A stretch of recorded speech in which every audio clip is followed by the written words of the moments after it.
Monday Night Raw starts off with a CM Punk promo. He ends up mentioning him and Punk on face to face they had a few weeks ago. Then he ends up mentioning the history that him and Seth Rollins have, and that it's only a matter of time before they have to fight in the ring. Then he ends up mentioning him ghosting on Seth Rollins, ends up saying that it is true, but he's trying to move forward, and Seth Rollins is stuck in the past. Then he ends up mentioning how Seth Rollins is trying to make him the bad guy, but he is actually the bad guy because he ends up saying there's no such thing as a bad student and he was a bad teacher. Ends up saying that Seth Rollins is his own failure. Then he ends up saying that he is willing to finally give Seth Rollins that wrestling lesson for free that he's been waiting since he was 16, which I actually thought was hilarious. And then throughout the promo, he's trying to get Seth Rollins to come out, saying things to make him mad that in order for him to come out. And then he ends up ending the promo with, because Seth Rollins constantly wouldn't come out, and he finally ends up getting him to come out by him having the fans chant his name in order for him to come out. Seth Rollins then come out. He starts off with saying that he can't, because he ends up coming out from the crowd. He ends up saying that he ends up coming out from the crowd, ends up saying that he's coming from the crowd because he wanted to see the perspective of the fans, but all he still sees is still the same asshole. Then CM Punk responds back and ends up saying that for the first time in his life, he is coming from the right side because he is along with the audience with the rest of the CM Punk fans, which I actually thought was hilarious because that was a good comeback. That was a really good comeback. Seth Rollins responds and ends up saying that he's not embarrassed to be with the fans. He loved the fans. He loved this company. And he ends up saying he loved this place. When you abandon this place and hope that it would die without you. He ends up saying that he put the company on his back and made it stronger. And then he ends up saying that you should be embarrassed because I will always have more WrestleMania main events than you ever will. Punk ends up immediately leaving the ring, and then they both brawl. They go back and forth. Security tries to break it up. A moment they kept on doing this thing where they break away from security, they brawl again. Break away from security, brawl. They did this like 4 to 5 times, which I didn't mind. It was very entertaining. This was a good opening segment. It's really starting to pick up. We know, and this is really good. This was a really good segment. I enjoyed this. This feud is starting to really heat up. It's really starting to pick up, which I'm very excited about. I might try to see more promo battles because I do think eventually it will pick up. Because Seth Rollins did kind of just repeat the same thing he said 2 weeks ago, if I'm not 2 to 3 weeks ago when they had the face to face. He kind of repeated the same things.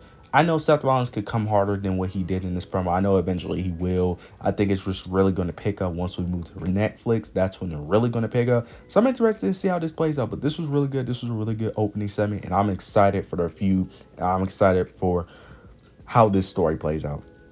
After this, we end up getting Seth Rollins and Drew McIntyre. Seth Rollins was talking to Adam Pearce, but then Drew came. Drew ended up coming up to Seth Rollins and saying that you constantly told me to just, stop thinking about the bloodline, to let it go, but it's not so easy now dealing with Punk. And then he ends up saying that, everyone who is helping Roman needs to be taken out. He ends up mentioning Jimmy, Jay, and Sammy. Ends up saying that we need to, go ahead and take them out before they let Roman get his power back. Sammy basically ends up saying that, look, we're not the same. We don't have anything in common. And then he ends up saying that Sammy and Jay are my friends. I am not going to turn my back on them, and I respect them, and that I'm not going to help you, basically. And then he ends up saying that, look, I am going to do the one thing that you couldn't do, which is put it into CM Punk. This is very interesting. I don't think he's going to join Drew McIntyre. It would be kind of cool if he joined Drew McIntyre in order to take down the Bloodline. It would be cool, especially with their dynamic. I think it would be cool, but it just wouldn't make sense due to him feuding with Punk, because I don't know how you will feud with Punk but also try to take down the Bloodline. It'll be very weird to see how that will play out, but it would be cool to see that dynamic, to see him and Drew team up together, actually being a team. But that would be cool, but I don't see it happening. But nonetheless, I'm very interested to see what Drew does, because in this not in this segment but later in the show, he does end up brawling with Sami Zayn, so of course that's not over. So I'm interested to see where both stories goes, but this was also a really cool segment as well. Afterwards, we ended up getting an Intercontinental Championship match between Ludwig Kaiser versus Braun Breaker. This was a really fun match. Some cool spots. During the match, Braun Breaker ended up playing a shoulder injury.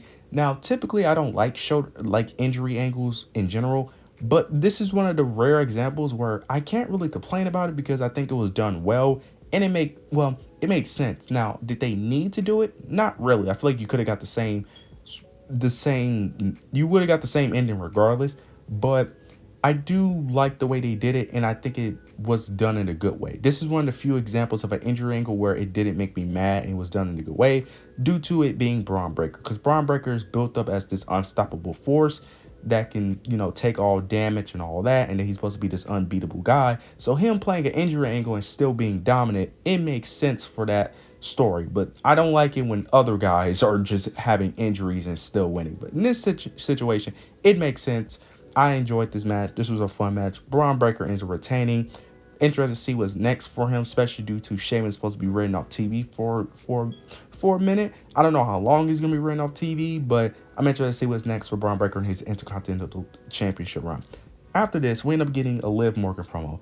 I'm not gonna speak about the promo because the promo is exactly how you expect a Liv promo to go. Rhea Ripley basically comes out and ends up saying that she's the number one contender and that it's finally time to put an end to her reign, and that Adam Pearce made it official. Now, they didn't give no confirmation of when this match is going to happen, but it is confirmed this match is going to happen. Now, I'm going to assume this match is happening on the first episode on Raw on Netflix, because that's the only thing that makes sense, because there's no reason for you to announce this match for it to happen either later or sooner than Netflix. It just doesn't make sense. So I'm assuming they're just going to fully announce it maybe next week or the week after, because Netflix on Raw is like 3 weeks away. So yeah, I'm assuming it's gonna happen. Let's just hope that Rhea Ripley wins on the Raw on Netflix. Let's just hope and pray that they don't push the story out. So I'm assuming that she has to win because I don't see no other way. Well, they could easily push this and make her win the Rumble, which what I've been predicting, but I could definitely see them doing it on Netflix. So let's just hope that this ends and it ends on Netflix.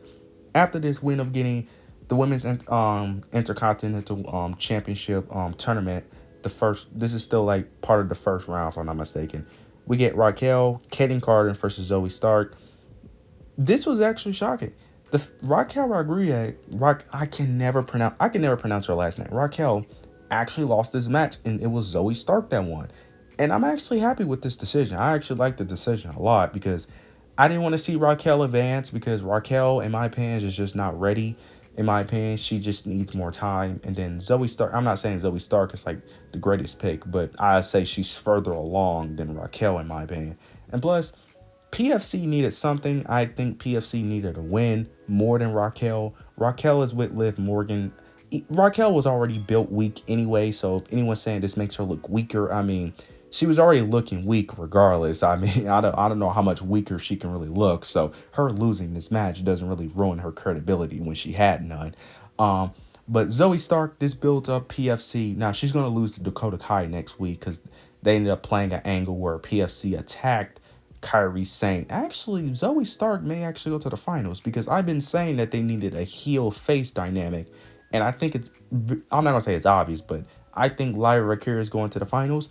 And if you need a heel, Zoe Stark can play the heel because, yeah, I mean, because I really don't want to see Dakota Kai versus Lyra. I don't know. Even though I like Dakota Kai, I just don't want to see that match for whatever reason. I just don't. Mainly because I'm just not interested in Dakota Kai as much. I think Dakota Kai is better when she's separated from Damage Control. But, yeah, that could be very interesting because I just don't see a world where they do a face-face dynamic. I just feel like it just has to be a heel-face dynamic. But I could be wrong. But I'm interested to see how the rest of the tournament plays out, and I hope, however the tournament plays out, the right winner wins, which is Lyra Valkyria. After this, we end up getting Alpha Academy, or Alpha Babes. I'm assuming that's their new name now. They was talking to R-Truth, if I'm not mistaken. Then American Made comes. Chad Gable basically berates them, belittles them, and then Otis tells him to stop, and then Chad Gable basically said he's going to put an end to him. So we're going back to this Alpha Academy feud, which I'm not mad at. I just felt like he could have done this sooner, especially at the peak of this feud. When Otis is still incredibly over. He's still over, so it doesn't really matter. But he could have done this at the peak of Otis' popularity, in my opinion, because to be honest, Chad Gable didn't really need the Wyatt 6 feud. He could have easily just did the Otis feud right when Chad Gable turned heel and did that when he was feuding with the Wyatt 6, because Otis wasn't doing anything that important either. So, yeah, you could have just done this feud when he was doing the Wyatt Six feud, but maybe he just didn't have anyone to face the Wyatts when they first came, so that's why he just did American Made. The feud can be good. I'm interested in this feud. I'm assuming American Made has to win, right? There's no way they're gonna have Otis win. Otis is a bit. I get Otis winning to a degree, but I feel like the main star, the main future is really Chad Gable. So I feel like it only makes. Plus, it's like Alpha Academy only has Otis. Like, no offense, in terms of the group, they only have Otis. So it's like I feel like American Made has to win this if you're gonna run this back. But I'm interested to see where this goes. Then we get the main event. We get the tag titles being defended. War Raiders versus the Judgment Day. Not gonna really speak about the match because I didn't watch the match because I actually fell asleep because I was tired from work. But towards the end of the match, I ended up replaying the ending. Replaying like the last like 4 to 5 minutes of the match. Towards the end of the match, Judgment Day tries to cheat. They end up getting steel chairs. I think JD, if I'm not mistaken, yeah, JD is distracting the ref. Finn Balor gets a chair, and he gets the chair from like the barricade area. But as he's pulling it, someone else is pulling the chair as well. He turns around, and it is Damian Priest that is pulling the chair. Damian takes out Finn. This allowed the War Raiders to take the advantage, and the War Raiders are now your new WWE Tag Team Champions. This took way too long, okay? This took way too long. I'm glad there's new champions. Let's hope that the tag division could be somewhat similar to how it is on SmackDown. Because SmackDown, I think it's actually decent. I don't think it's great. I think it's all right because it's really just 3 teams on SmackDown. But let's just hope we can get something like that on Raw. Hopefully the Raw Tag Team division can be a lot better with the War Raiders holding it because thank God the Judgment Day finally don't have them. And this is easily to further the Damian Priest and Finn Balor feud, which I do think it will. I'm not going to say I'm interested in the feud. I would say I'm more interested than I was last week and the week before. So it did raise my interest a bit. So let's just hope they can continue to raise my interest. Overall, this was a solid Raw. The main thing was really the CM Punk and Seth Rollins feud, which I'm very excited about. Can't wait to see how that plays out, see how that builds towards Mania. But Raw, solid episode of Monday Night Raw. You let me know your opinions down below. Make sure you like, comment, subscribe. But yeah, that's it.